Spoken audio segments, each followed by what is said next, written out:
Hey YouTube, this is Flip one more time talking about racism in Japan, and this is such a big issue that there's no way that I can cover it in another video or maybe even another two or three.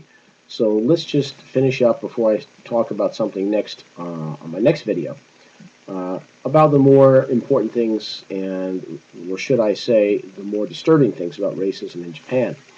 What kind of racism can you experience? Well, if you're coming over for just a vacation, you're going to stay a short time, uh, I would probably say don't worry about it. Depending on where you go, people are generally quite friendly here. But if you are going to spend some time here, be ready to have people stare at you, make rude comments, maybe deny you an apartment, tell you to get out of a restaurant, we don't serve you here. Maybe if you're attempting to buy property or rent or lease office space, the other surrounding tenants may block your bid. They don't want you around. That's just part of it. If you are dating members of the opposite sex who are Japanese nationals, you may really run into some discrimination. People just don't like seeing foreigners with Japanese citizens. And this, of course, starts from centuries ago, and it goes on down and down and down and down the line and filters right down into the children. Even I see it now, even today.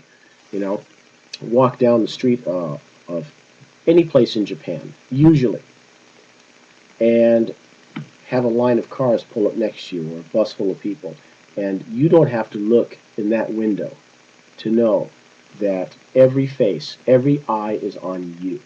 Why? Because you're the strange one, you're the odd one out, you're the foreigner, you're the oddity. And that's going to go pretty much hold true no matter where you go. Kids will elbow their parents, trying to get them to turn around and look at you. You'll get people pointing, you'll get laughs, you'll get discriminatory comments. If you don't understand Japanese, that may be a benefit.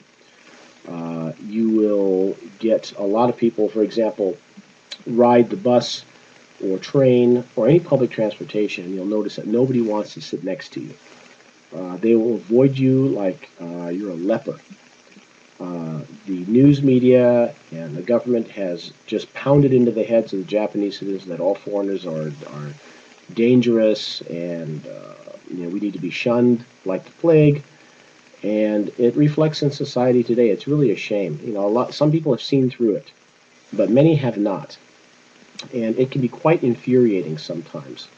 And it can go spiraling out of control from that point. It gets worse. Personally, I've had kids throw rocks. I have had senior citizens say things and demonstrate and do things that I don't even want to mention.